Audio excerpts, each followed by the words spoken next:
us. Thank you very much. Can somebody just give me a wave, just to confirm you can hear me? Yep, great. Okay. Now I'm going to go onto screen share. Before I do that, I'll just explain, and I hope everything's going to hang together. I live out in the bush near Merrickville, and our internet is provided by ExploreNet. Any of you who are in the bush and use ExploreNet will know some of the problems. Yesterday evening, I had a phone call from ExploreNet saying that they were going to do maintenance on the system this morning from 8 till 10, and connection speeds might be slow, or it might even cut out completely. So I thought, great. So I'm using two systems. I'm doing the actual talk using my iPad, connecting through my iPhone, and I've also got the meeting on my desktop, so I can see what's going on. But we'll just keep our fingers crossed that everything won't crash. Hang on. So I need to share the screen, and hang on, bear with me. Get the presentation up. Well, we should.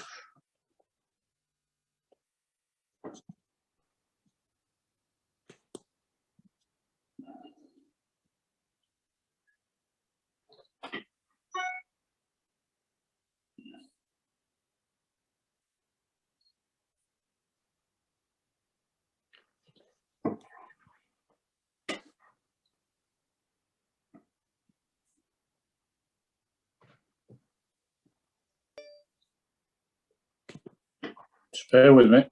We're getting there. Okay. It's good. I think we've now got this on the screen.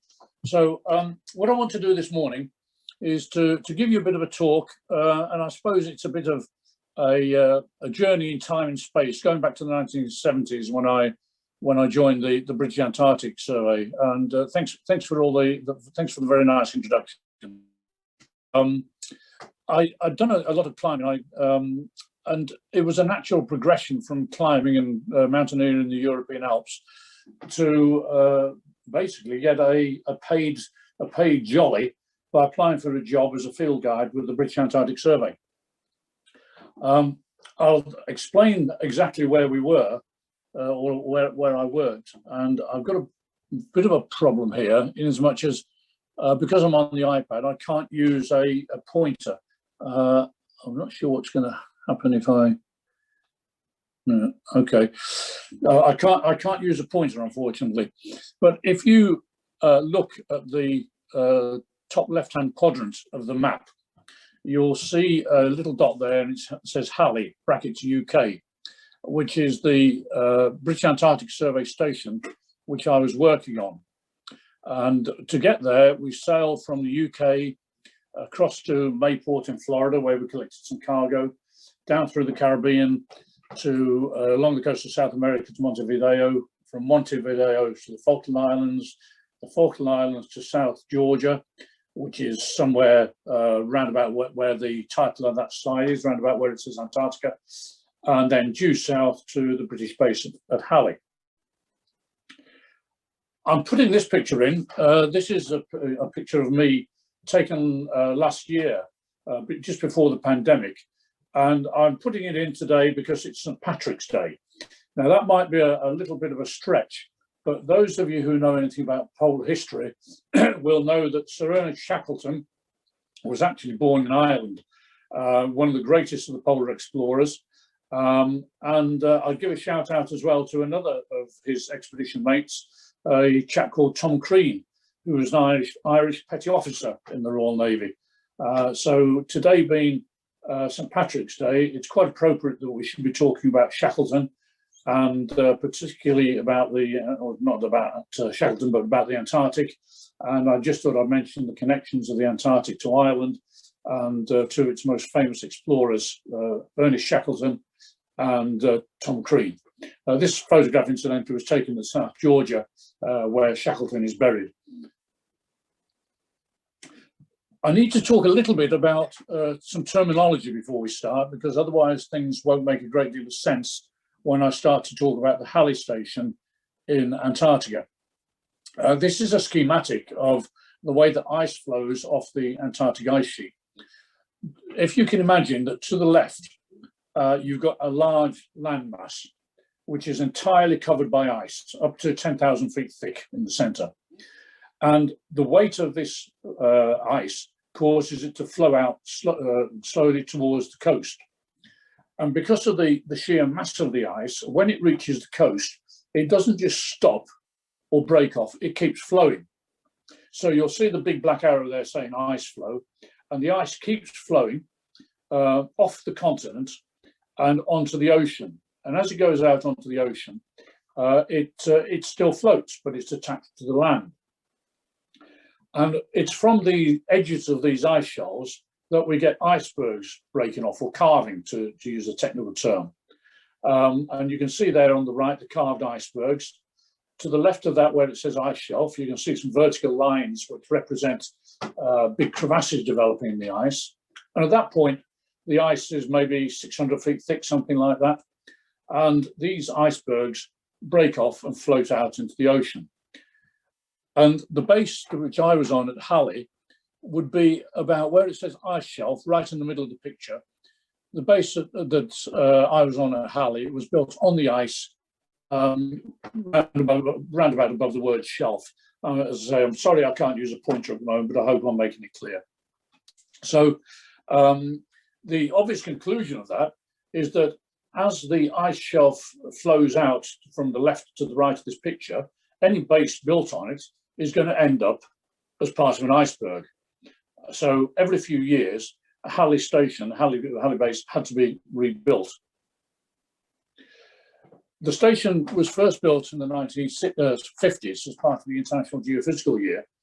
And this is just somebody's drawing. I'm not quite sure who did it, but it illustrates the fact that not only is the ice flowing out towards the sea and breaking off, but of course you've got snowfall. So the original base at Halley was down, it was the hut down on the bottom left. That got buried by the ice, and another hut was built above it, connected to the old hut by ladders. And then another hut was built above that, connected to the other huts. And these huts were abandoned and floated off out to sea many years ago. There have now been 6 bases at Halley. I was in Halley 3. And Halley 3 was built in big metal Armco tubes. You can see a picture of one of the tubes on the left.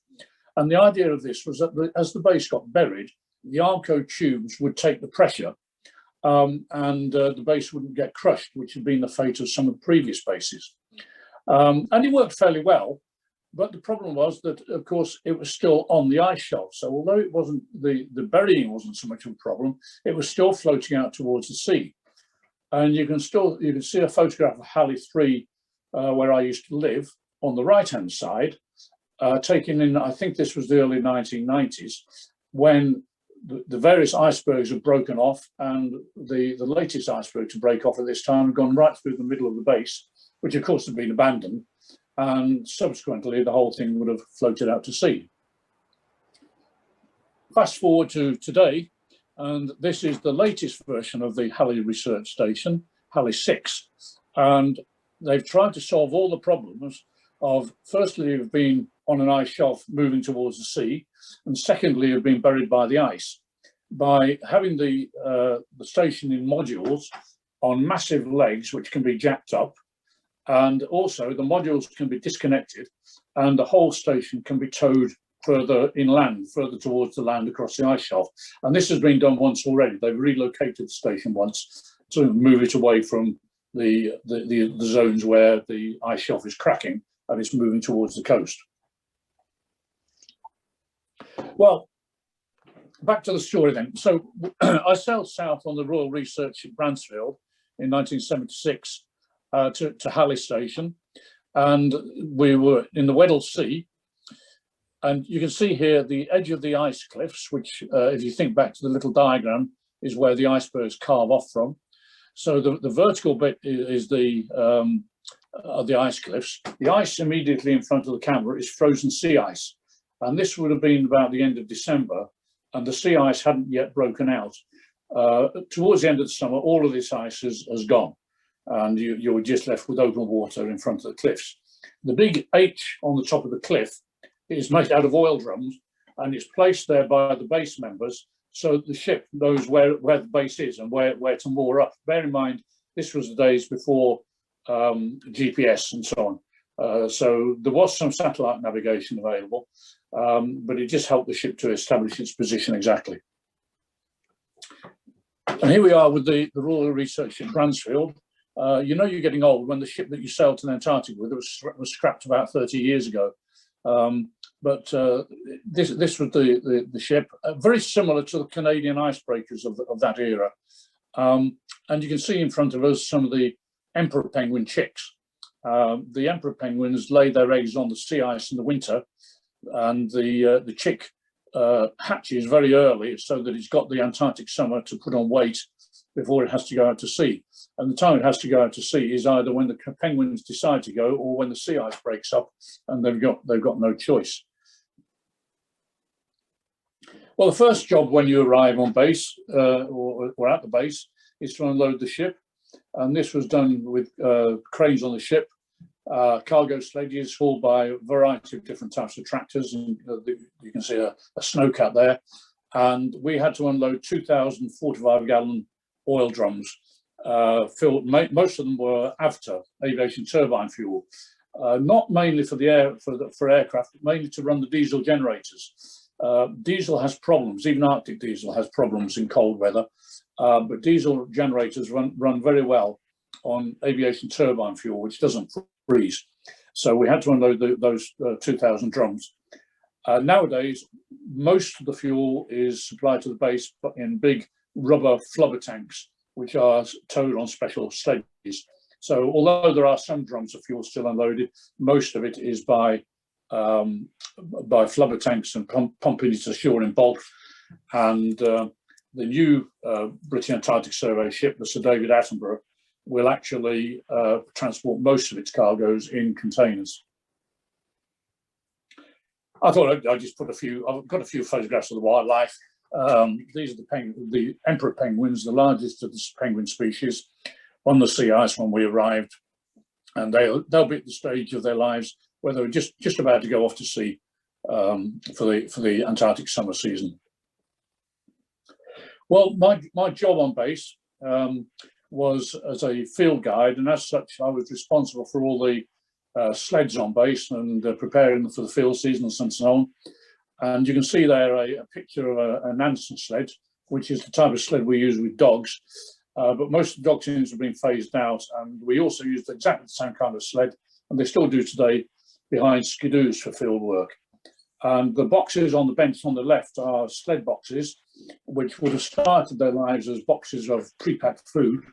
And once you empty the sled boxes, you use them for all sorts of other things, for the stove and the pots and things like that. And in the case of myself, when I was working with a geologist for transporting his rock samples. The other thing there, of course, you can see this is one of the smaller huts, and this was located in one of the smaller pieces of Armco tubing. So that's a fairly lightweight hut, but just imagine that around it you've got an Armco tube to take the pressure of the snow. I did mention dogs. At that time, we still had dogs on the bases, but unfortunately at Halley, we only had 2 dogs. But that was enough to pull a fairly lightweight sled. And we used to use them for ski jawing as well. So you put a harness on yourself, go off on your skis, harness the dogs to yourself, and the dogs would take you skiing. It's good fun. But at Rotherham, which was another base, which I'll come on to later on, we still had about 9 teams of 9 dogs each. Well, this is a photograph taken on one of the early field trips I did, and you can see the travel system that we used there. A few connections with Canada here, obviously, the Bombardier Alpine Skidoo on the right, which is now a collectible item, I believe. They're quite antique, but they were absolutely brilliant for the work that we did. Not as much fun as dogs, but they could pull a lot more. We used to pull 2 sleds with them, and we'd have I think I used a 50-foot tow rope between the first sled and skidoo. And the idea was that if the skidoo with me on board it dropped down a crevasse, the weight of the sleds behind it would stop it, and then I'd have to worry about getting out the hole and retrieving the skidoo and things like that. Fortunately, I never had to test that system. And this is just a photograph taken in the field. This time I was supporting a scientist here. This is a chap called Harry Matthews, who's I guess Harry would basically describe himself as a space physicist. And he was studying very low frequency radio waves. Now, VLF radio waves are propagated by natural occurrences. They're actually propagated by lightning flashes in the atmosphere. And by listening for them, you can, if you've got more than one receiving station, you can tell where these VLF radio waves are coming from. And the way they're propagated, clever chaps like Harry can work out what is going on in the upper atmosphere. The idea of this field trip was we had a VLF radio receiving station on the base at Halley, and there were various other stations in the Antarctic. And we were putting out a remote receiving station. You can see in the background there the windmill generator to receive these stations. And by triangulating the same VLF signal received by different stations, you could work out where the signal was coming from. And in fact, the signals that we were receiving in this part of the Antarctic were coming from, they were being generated by lightning flashes off the coast of Newfoundland in Canada. They were being propagated through the atmosphere or through the ionosphere, and then the conjugate point where they came back to Earth was in the region of Halley. So it's pretty clever stuff, and way beyond my pay grade as a humble field guide. Well, we have quite a few traditions in the Antarctic, and one of them is that at the end of the Antarctic summer, the day that the sun goes down, the oldest member of the base takes the flag down. So this is Pete Whitty, and as a little aside, you can see here, this is all you can see of the base above the ground is the access shafts. And this is Pete taking the flag down, and he gives the flag to the youngest member of the base. And when on the day that the sun comes up, the youngest member of the base puts the flag back up, albeit it's a different flag because this one was pretty tatty, having been up for the whole summer. But the youngest member gets to keep the flag. And I'm pleased to say that Ian, the youngest member of the base, whenever we have a reunion, he brings the base flag along to the reunions with him. Another tradition is the midwinter party. We do celebrate Christmas on the Antarctic bases, but of course it falls right in the middle of the summer. So everything is pretty busy, and you grab time to celebrate Christmas as and when you can. Midwinter is another matter. There are still the regular scientific observations and so on which have to be carried on, but the pace is a little bit slower, and basically it's a week of celebrations, and everybody makes a present of some sort. It has to be made by hand. You can't bring it with you to give out later. So you make a present on base. They're all numbered, and there's a lottery to see who gets the presents. The three characters here, there's Phil on the left. He was a meteorologist, very keen on dog sledding as well, and he actually lives in Kingston these days. There's Bunny in the middle. He was a mechanic, and Ian on the right, whose nickname was Leeches, because he was the doctor. It's an interesting thing from the leadership point of view here. Bunny in the middle, one of the mechanics. He was one of three mechanics, and it has to be said that he was all right as a mechanic, but the other two mechanics that we had were absolutely outstanding, and Bunny was a sort of an average mechanic.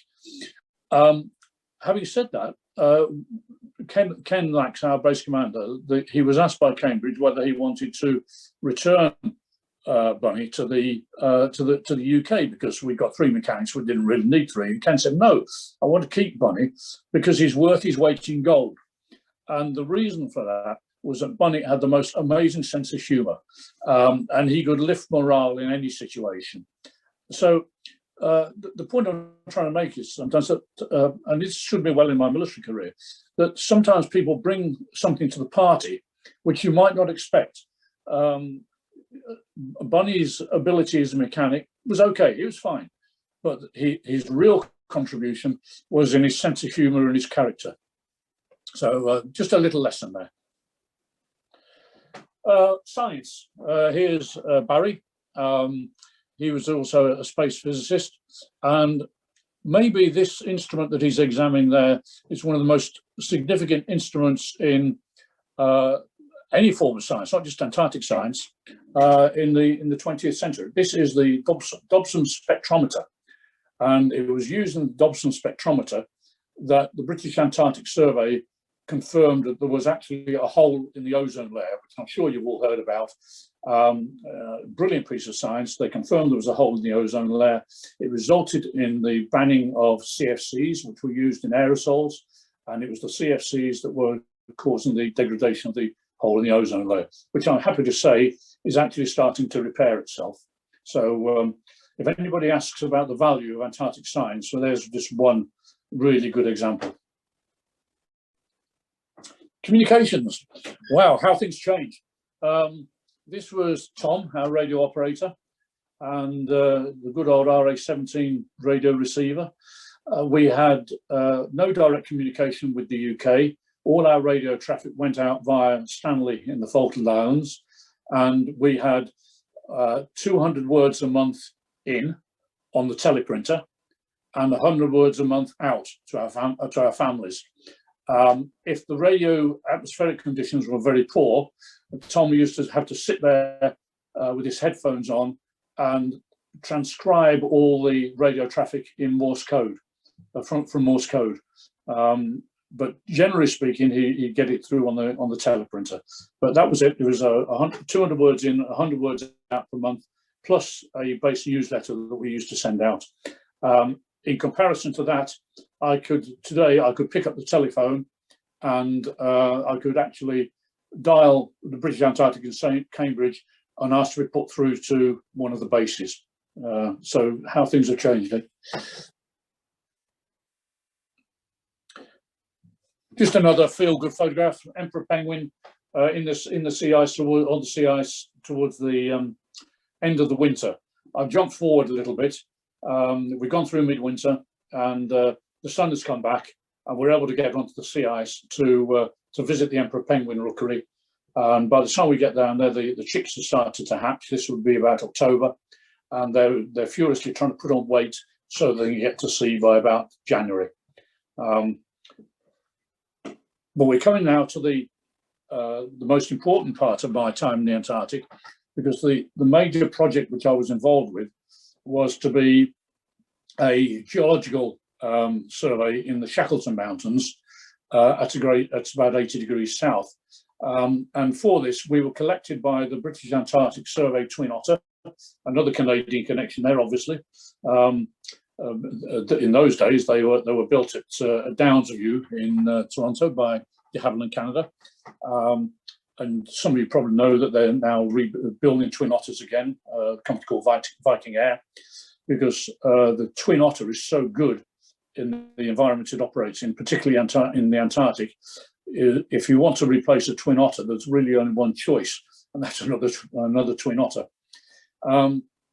Anyway, we were collected, or I was collected by the British Antarctic Survey Twin Otter, which flew from the base on the Antarctic Peninsula. And I'll try and explain that again without the pointer here. If you look at Antarctica at the top, the title, go straight down there, you'll see the Bransfield Strait and a piece of land sticking out in about the 10 o'clock position, which is the Antarctic Peninsula. And if you look on the southern side of the Antarctic Peninsula, or actually it's not the southern side, it's the western side of the Antarctic Peninsula, you'll see Rothera there, Rothera brackets UK, and that's the base where the aircraft operate from. So the aircraft flew from Rothera across the Ronay ice shelf, which is moved to the right on the map, across the Ronay ice shelf. It refueled at Belgrano station, where it says Belgrano 2, Argentina. It wasn't actually Belgrano 2. This station was actually on the ice shelf, and came to us at Halley, where it collected myself, and I'd got all the field gear together to work in the Shackleton Mountains. So that was the sleds, the skidoos, all the food rations, the fuel and everything. And I flew into the Shackleton Mountains, where I met up with the geologist I was going to work with, who'd been positioned from Rotherham. This was Pete Clarkson, very, very eminent geologist, now retired, but he subsequently became the secretary for the Scientific Committee on Antarctic Research. And we had another team of two of us, Doug Holden and Phil Marsh, and Peter and I worked one end of the range. Phil and Doug worked at the other end of the range. And you can see here, this is a fairly typical shot of the Shackletons, the pyramid tent, which was our living accommodation. And the mountains here, the summits of the mountains are about 6,000 feet high, but the snowfields around them are 4,000 feet or above. So the tops of the mountains are only projecting a couple of thousand feet above the snow. You can see here one of the sleds, and Pete doing a bit of work. We're still using very much a system used by dog teams, but instead of dogs, we had skidoos. And one of the characteristics here, you see the bicycle wheel at the back of the sled. As I said, this was in the days before GPS, so all our navigation was done by compass and distance. And the bicycle wheel was there. If you look very closely, you can see a little mileometer on it, and that was to measure our distance travelled. Well, the first month we had in Shackletons was brilliant weather. We got a lot of work done. The second month, not so good. We were able to work about 1 day in 3, and other times we were stuck in the tent. And at one stage, we actually got to the stage where we were beginning to run out of food. The weather improved a little bit, and we were able to do a run back to one of our depots in quite bad weather on a compass course. But these are just a few more photographs of the Shackleton Mountains, and we're about 80 degrees south here, probably about 500 miles from the South Pole, maybe a bit less. And we actually had enough fuel to get to the South Pole, but I don't think British Antarctic Survey headquarters would have been too keen with us if we tried that. This is at the end of the season when we met up with the other field party. We'd been putting with them at the same location, and the chap on the left is Godfrey Holden. His nickname was Dog, from a reversal of God in Godfrey. The chap next to him, Pete Clarkson, the geologist I worked with, myself, a very young-looking me, and Phil Marsh, the other geologist. And I'm glad to say I'm still in contact with all 4 of them. We do speak every so often. Well, we flew out from the Shackleton Mountains to the Argentine station called Belgrano on the Filchner ice shelf. And we were using Belgrano as what you might call a forward operating base to refuel the aircraft and to depot stores before flying them into and out of the Shackleton Mountains. But we arrived at Belgrano, so there were 4 of us from the Shackleton field party. We had the pilot, Gary Studd, and the flight engineer. Hang on a minute. Can somebody just put their microphone on and confirm that you can still hear me? Because the picture's gone off from my main screen. Yep, everything's good. See you. Okay, yep, it's all right. It's come back. That's fine. I've still got it on the iPad, but it had gone from the main screen. That's fine. Anyway, so we got our team from the Shackleton Mountains, the air crew, and we had another Anglo-American British field Anglo-American field party, which had been doing some survey work, who were also flown into Belgrano. So we now needed to fly everybody back to Rotherham to go out. Hang on, I'm just going to go back a bit. Unfortunately, it was going to take 2 aircraft flights. We got 1 flight away with the Twin Otter, and it took them 10 days to get to Rotherham because the weather turned bad and the aircraft had to land in the mountains and pitch their tent and lie up for the best part of 10 days. And to cut a long story short, the winter was approaching and the aircraft was unable to get back for us. There were three of us. There was Dog Holden, Phil Marsh and myself, who were at Belgrano at the Argentine station, which was a base run by the Argentine army. They had a few scientists there, but let's just say it was there primarily for territorial claim reasons. And it was in a terrible state. The generators were failing. And after we'd been there for 2 or 3 months, things got so bad that the Argentine Air Force actually flew a Hercules aircraft, a C-130, down from Argentina, and they did an airdrop of a new generator for us. We got to the stage where we only had power for about 1 hour a day. So it was getting quite serious. And they flew a Hercules down, they did an airdrop of a new generator. And I'm pleased to say that the British Embassy in Buenos Aires has sparked. They knew that there were 3 Brits at Belgrano. They went out and they got hold of a load of English books, and they got the Argentines to put them on the pallet with the generator. So we had a supply of English books for the winter, which was great. We settled into life with the Argentines. This is Sanchez, Lieutenant Sanchez, who was actually a Special Forces guy, Argentine Special Forces. I haven't kept in contact with him. I do know that he was in the Falklands War, actually. That slight aberration in 1982. But this was his birthday party. Then they made a big thing of birthdays, and whoever had the birthday had to wear the special hat you can see here. And the cooks made a big effort and made a special cake and things like that. Well, we got through our enforced winter at Belgrano, and the British Antarctic Survey Twin Otter came in to collect us. I think it was in November, so we were at Belgrano for about 9 months with the Argentines, who we got on with very, very well. Giles Kershaw, one of the best pilots, came to collect us, and we flew back from Belgrano. And the Belgrano station that we were at, as I said before, if you look in the left-hand quadrant, top left-hand quadrant of this map, you'll see where it says Belgrano 2. We were actually at Belgrano 1 station, which is just to the south on the white area of the Ronne ice shelf. And like all bases, just like Halley, built on an ice shelf, it gets buried by the snow and eventually drifts out to sea. And that's what has happened to Belgrano 1 now. So they built Belgrano 2 on rock.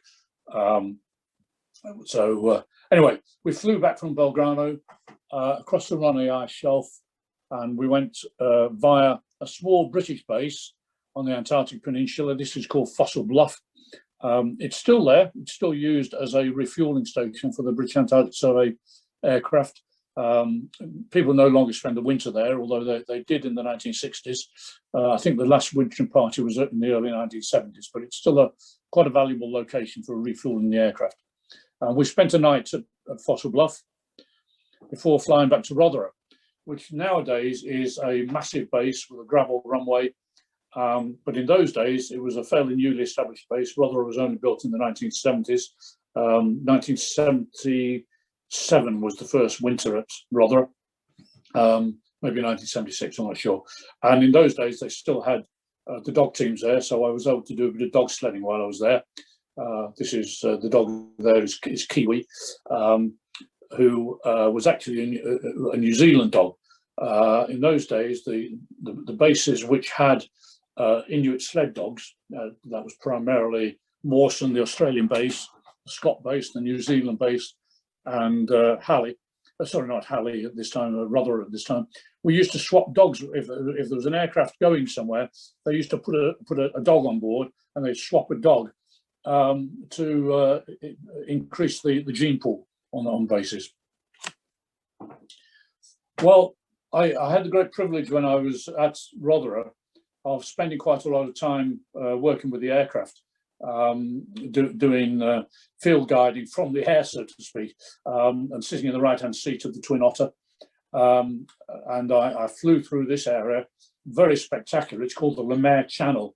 Now, in those days, not many people got to see the Lemaire Channel, but nowadays it's a major tourist attraction in the Antarctic.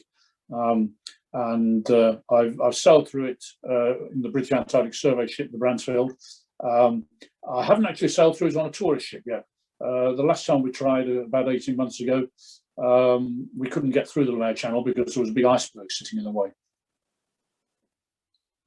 Well, having done some work from the aircraft, I joined the Bransfield for the trip home. We went round to a couple of other bases doing supplies, and then we went off to the Falkland Islands, where I was able to get a flight, which in those days was operated from Stanley in the Falkland Islands by the Argentine Air Force sort of civilian airline, Aerolíneas del Este. And I flew from Stanley to Commodore Rivadavia in the Falkland Islands, and from there back to the UK. But while this sort of segues into the next sector, if you like, I'll try and speed up a bit because I've been going for about 45 minutes. I'll try and get through in the next 10 minutes. While we were there, this ship came into the harbour. It was the Lindblad Explorer, and this was the first ship that was built specifically for tourism, and particularly for tourism in the high latitudes in the Arctic and the Antarctic. And 40 odd years later, I started doing some guiding in the Antarctic. There's a long story about how I got into this, which if anybody wants, I'll tell you later on. But I started off my Arctic and Antarctic guiding career on this ship, the Academic Vavilov, which is a Russian research ship. It was actually built for acoustic research in the 1980s. And I worked that one out. 1980s, acoustic research.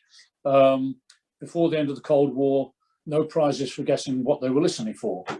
But at the end of the Cold War, the Russians repurposed these ships and they started using them for tourist charters for the Arctic and Antarctic, with Russian crews, but chartered to various tourist operations. And then last year, I moved up market a bit, and I worked for a company called Abercrombie and Kent. And they charter a ship from a French company called Ponant, and this is about 200 passengers, but they normally take about 150, so everybody gets a chance to get ashore and so on. And Abercrombie and Kent are quite an upmarket tour operator, shall we say. And let's just say I thoroughly enjoyed working for Abercrombie and Kent. I was very lucky. I got they don't call them cabins, I got a stateroom to myself. My stateroom was somewhere towards the bow on the main deck there. Brilliant time. And I'm just going to put a few pictures up now of some of the wildlife that we get to show to the tourists. These are the Adelie penguins. They live quite a long way south. And if you want any proof of climate change, the Adelie penguins are having to move further south. Some of their traditional rookeries on the Antarctic Peninsula are being abandoned, and the penguins, the Adelies, are moving south. This is the Gen 2 penguin. There are three what they call brushtail penguins in the Antarctic. There's the Adelies, the Gen 2s, and the chinstrap penguins, who all live on around the continent. So this is the Gen 2 penguin, and finally there's the chinstrap penguin, for obvious reasons. And interestingly, the chinstrap penguin is increasing its range to the north. When the Adelie penguins vacate, the chinstrap penguins tend to move in to that area. A few photographs of what I think are one of the most impressive pieces of wildlife, especially when you're driving a Zodiac with 12 passengers in it. The whales. These are humpback whales, and this is taken from my Zodiac. The rules about watching whales and any wildlife in the Antarctic are very strict.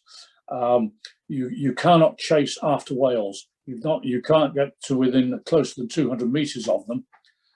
So what you tend to do is you tend to put the engine on very low revs and just chug along out of range, out of that 200-yard radius. And sometimes you turn the engine off and just wait. but the whales don't recognise the 200-yard limit, and they quite often come up and investigate what you're doing, stick their head above the water, have a look at you. And when a humpback whale swims under the transom of your Zodiac, and you look down and you see it pass underneath, and the force of the movement of its tail actually causes some disturbance in the water and rocks your Zodiac. It's really quite impressive. They leave the boats alone, but they're wonderful creatures to watch. And the great thing is that after all the years of slaughter in the whaling industry, the whales are coming back, particularly the humpback whales. And the blue whales around South Georgia are also returning. This is a shot of the humpback whales. There's actually a tracking program. Every humpback whale has a unique pattern on its flukes. And if you take a photograph of the whale's flukes like this, and you submit it to an online database called Happy Whale, they will tell you whether the whale has been seen before, or if it hasn't been seen before, they'll add your picture to the database, and they can track the whale using those photographs. I sometimes feel as though this picture would be better if I rotated it 90 degrees, but it is actually lying on its side. This is a Weddell seal, the biggest predator in the Antarctic. Bear in mind, there are no polar bears in the Antarctic, so I guess the Weddell seal, not the Weddell seal, what am I talking about? The leopard seal, named because of its spots. I guess the leopard seal occupies something of the same niche as the polar bear in the north. But leopard seals, if you're a penguin, keep clear. A few more photographs of the whales. I find it difficult to describe, actually, the thrill of watching these giant mammals in their natural setting, just sitting there in the Zodiac with the engine turned off, and they surface and blow like this, and you hear the air being expelled from them. Absolutely magic. A few shots at the end here. I'm going back to a photograph taken in the 1970s when I was flying around the Antarctic Peninsula. And this is a photograph of an airstrip that we used to use at a place called Damoy. And you can see the little peninsula sticking out there and the tracks. And that is actually where we used to land the twin otters. The idea of Damoy was that early in the season, the ship would bring scientists in who were going to work in the Antarctic summer. But of course, the sea ice further south was still there, and the ship couldn't get into the base at Rothera. So the ship would bring the scientists in and meet the twin otter at this airstrip at Damoy, and then the twin otter would fly in the south to Rothera so they could get a jump on the season and start working early. The airstrip became redundant probably 20, 25 years ago, when the British Antarctic Survey bought a Dash 7 aircraft, a 4-engine aircraft, which would fly all the way from Falkland Islands to Rothera and bring the scientists in that way. But Damoy was served by a hut. This is the hut, the International Air Terminal at Damoy Point, where the scientists used to disembark to wait for the Twin Otter. But it became redundant, and it was declared a historic site by the Antarctic Place Names Committee.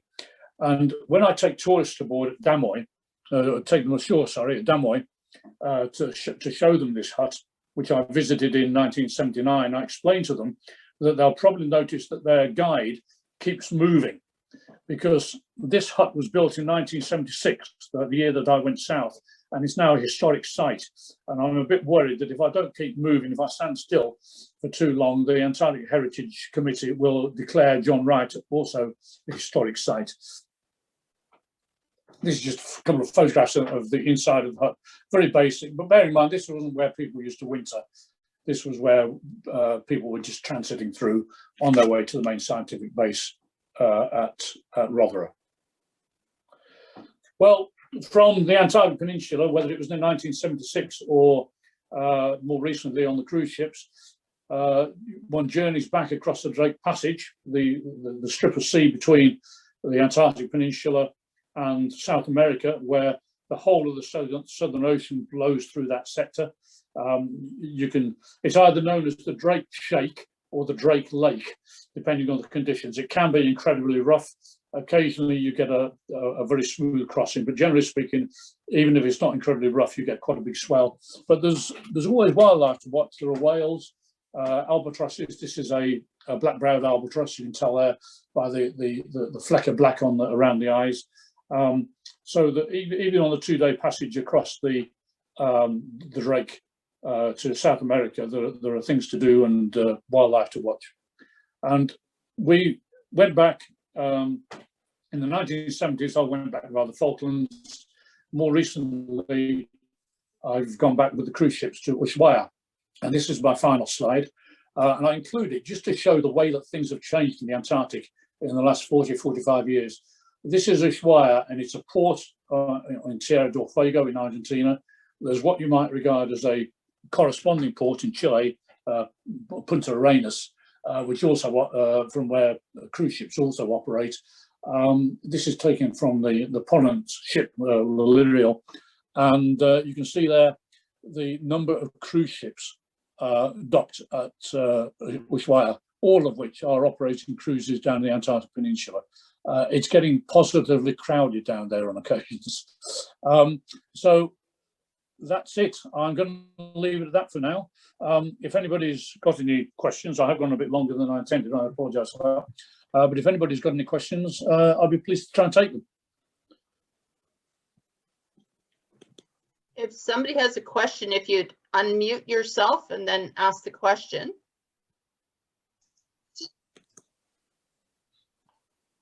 I have a question.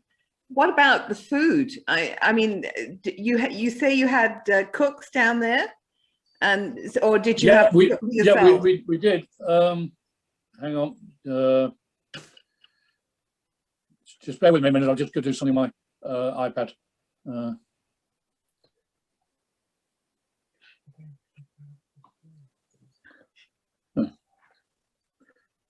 Okay. There you are. Right. That should be working.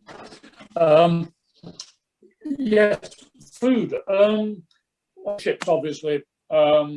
You got quite a lot of fresh food, and until it runs out once you get to the Antarctic. Meals are pretty normal. You get a little bit of fresh food at the beginning of the season on the Antarctic bases, and everything else is frozen or dehydrated. But you live pretty well. All the bases have a professional cook. In the days that I was at Halley, we had one cook, and he had 1 day a week off, and one of the base members on rotation used to do the Sunday cook job, and you were expected to try to produce something half reasonable. Food in the field was a combination of tinned and dehydrated, which was packed into, I don't really remember, I showed you a picture which had some boxes in it. Those are the sled boxes, and those boxes had a 10-day ration for 2 people in them.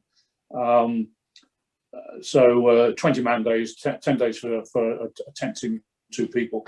And I said it was mainly dehydrated, compressed meat bars and things like that. High calorie diet. Wow. Can I question? John, you said you went through the Lemaire Channel. When you went through the Lemaire Channel, did you go into Port Lockroy? No, I didn't actually. One of the pictures I had to take out of the presentation, because I was just getting too many, was a photograph taken from the airstrip. Remember the airstrip at the end of the presentation at Damoy? Yeah. That actually overlooks the base at Port Lockroy. I've never been ashore at Port Lockroy. I didn't get ashore there in 1976, and I haven't been ashore there on a cruise ship yet. One of the problems with Port Lockroy, if I can just explain to the audience, Port Lockroy was the first British base established in the Antarctic in 1944, or on this side of the Antarctic. Of course, you've got the historic bases of Scott and Shackleton on the other side of the continent. Port Lockroy was the first base established on the peninsula in 1944. It became disused in the early 1960s, but it was restored probably about 20 years ago as under the historic sites provisions, and it's now operated by the UK Antarctic Heritage Trust as a destination for cruise ships. But of course, with the number of cruise ships that are going down the Antarctic Peninsula now, they only allow one ship in at a time. So basically one in the morning, one in the afternoon. Trying to get a slot to go into Port Lockroy now is very difficult. I'm not sure who asked the question, but just as a matter of interest, have you been to Port Lockroy? No, it's me, John. Ivan. Oh, it was Ivan, was it? Oh, right. No. Well, you know Lucy. It's funny, Ivan. Yeah, I know about Lucy. Yeah, it's funny. I'd like to go into Port Lockroy, but it's not. I've been around enough of the Antarctic, if you like, to not feel as though I desperately need to go to Port Lockroy. Yes, it would be interesting to go, but you know, if there are passengers who are keen to get ashore and I need to run the Zodiac, yeah, that's fine. I'll do that. It's no problem. Yeah. No, it's round the corner from the Lemaire Channel.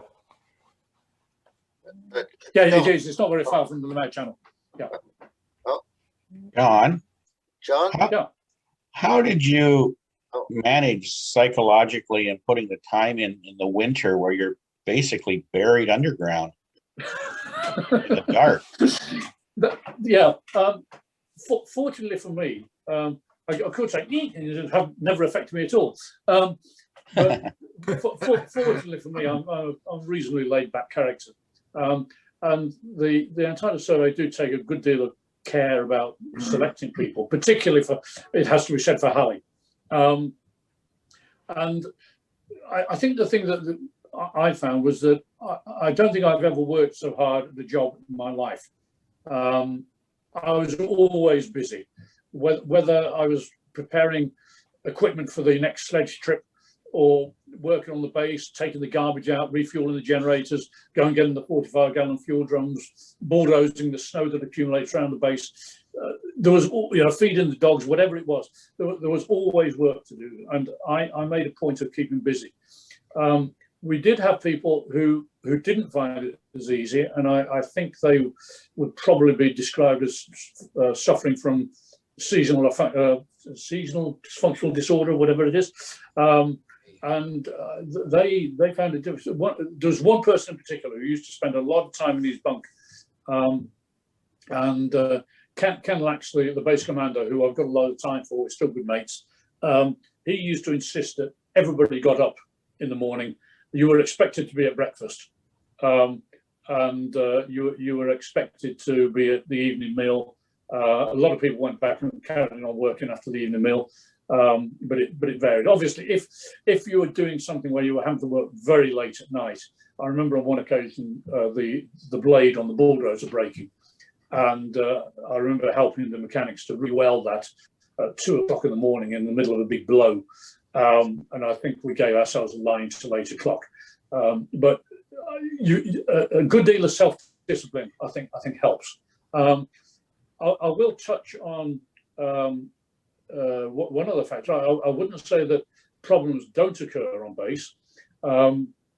We had one guy who was actually my colleague. He was also a field guide, who it turned out he'd never declared it to the British Antarctic Survey, but he had psychological problems, and it meant that he started drinking more than was good for him, and he used to disappear off base without telling anybody.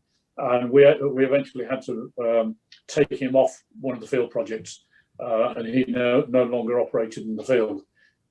So, you know, all I'm saying is that I'm not pretending that everything is perfect all the time. It's not. And sometimes you do get difficult winters. We had a very good winter. Most people got on very well, but problems can occur. Thank you. John, would I ask a question? Yeah, I'd like to ask a question. What's the most dangerous, life-threatening experience you've had in your career? Good question. I'll take that from two points of view. It's not. It's mainly been near misses, I suppose. The fact that I'm still here, and I think Ivan, my friend Ivan, who's climbed a lot, will identify with this kind of thing.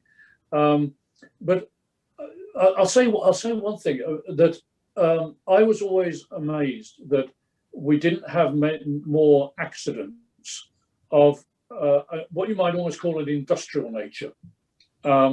We'd be unloading the ship with 45-gallon oil drums swinging around in cargo nets and being deposited onto sleds and things like that. We'd get from the sea ice onto the ship by just giving a wave to the bosun and operating the crane, saying that drop the hook on drop the crane and you step onto the hook and you swing up on the crane hanging over it, open water, be deposited deck. So that kind of way of operating nowadays just wouldn't be allowed. And I can think of numerous occasions where something has gone wrong, and you know it could have got quite unpleasant. There are crevasse incidents. I never, when I've been climbing, I've had people drop into crevasse. It hasn't been a big problem. We've got them out. That's fine.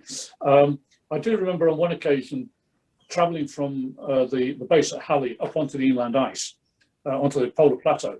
You go through an area of very heavy crevassing, and you sometimes have no alternative but to cross these crevasses, and you try to select a place where the snow has drifted into them and formed a bridge. Wow. Have we lost him? I think we may have just lost him. Yeah. Oh, there he is. There he is. Is he back? Yes. Yes, he's back. I think David Doyle, I can see a hand waving. Yeah, I was just going to ask, how did you handle all your garbage and the old oil drums and stuff? If he's still there. That's can you just give me away? Just confirm that we're back online. Yeah. Yeah. Okay. Great. I find this extremely embarrassing. The garbage was handled by taking it out in an empty 45-gallon oil drum, dumping it on the snow, and eventually it would be buried by snow, move towards the ice edge and become part of an iceberg, and eventually end up at the bottom of the sea. Bear in mind that was in the 1970s. Yeah. Things have changed. And if I may say, I think one of the reasons that things may have changed is not only a greater environmental awareness on the part of everybody, but the fact that tourists now go down to the Antarctic. And the people now see the way that scientific stations operate in the Antarctic, and to see a great big pile of rubbish outside an Antarctic station would be, I think, quite embarrassing for the host, for the nation operating that station. I have been ashore on bases with cruise ships on the Antarctic Peninsula, and I won't mention the nationalities of the bases involved, but I have seen piles of garbage outside bases. And being charitable, you might say, well, okay, if the garbage is just there waiting for them to package it up to be taken out by ship. That's been charitable. I don't know. But it does cause some tourists to raise their eyebrows a little bit. But all the waste from all the British bases now and all the old oil, things like that, is taken out. It's either crushed or put into barrels or whatever. And it's all, and that includes human waste as well, I might add. That all goes out on the ship. And I think that's the case for most nations as well. And it's also certainly the case for the cruise ships as well. Nothing is discharged overboard. Good. Okay. Okay. I have another very short question. Yeah, John Baldwin. Oh, sorry. Yes, John. I'm intrigued. When Hercules came over and dropped the generator, how far were you guys away from it, and how was there any damage done to it when it must have crash landed virtually on a parachute?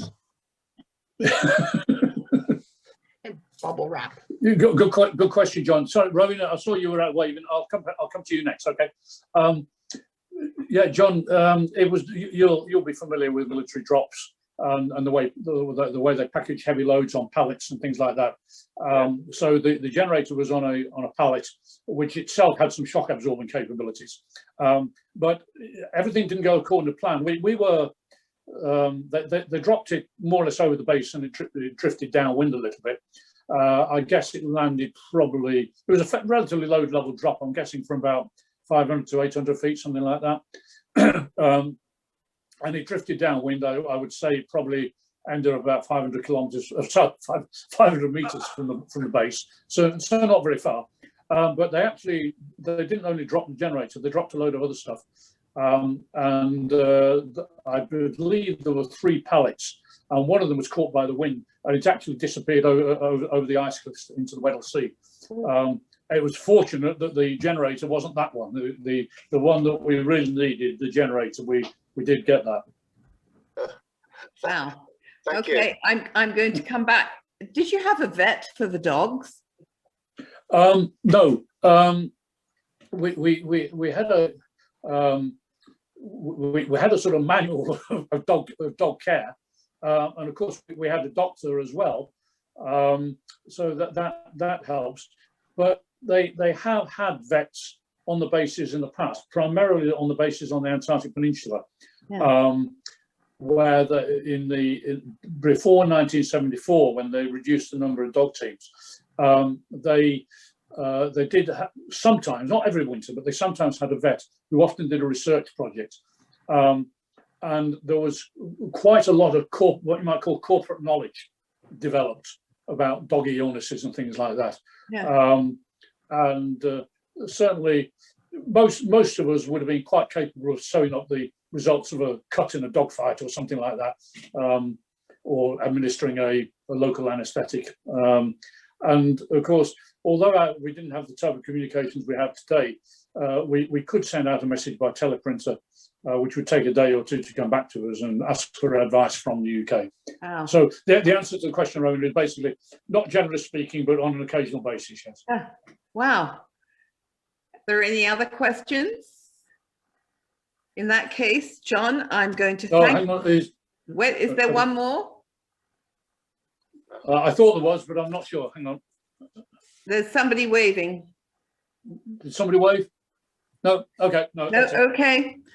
Thank you, John. That was absolutely fantastic. I was really surprised on how beautiful it is down there. I mean, it's just gorgeous. I don't think I'd like to visit. I think it's probably not my cup of tea, but I really take my hat off to you. Are you going back? I hope so. I'm talking to a couple of companies at the moment. I'm hoping that I can work with Abercrombie and Kent again next year, simply because I found them an excellent company to work with. They were great. But I've also been talking to another company, Intrepid Travel. I tend not to work.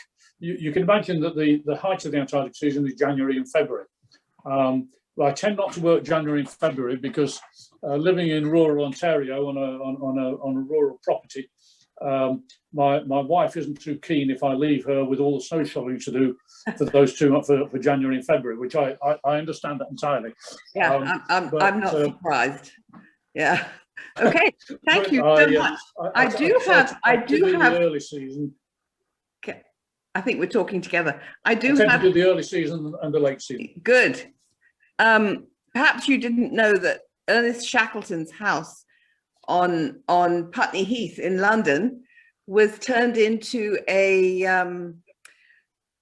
convalescent home for Canadian officers during World War I. It was run by a Canadian, and yeah, so there is a connection there between Sir Ernest Shackleton and our wonderful country.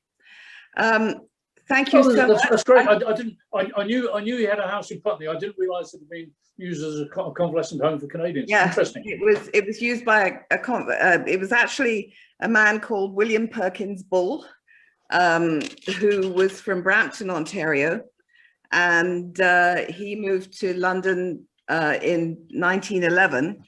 And then when World War I broke out, he was living right across the road from Shackleton. and took his house and two of the other houses on the other side of the road and made them into a convalescent home. And it was basically open house for Canadian officers. So thank you so much. That was just fascinating.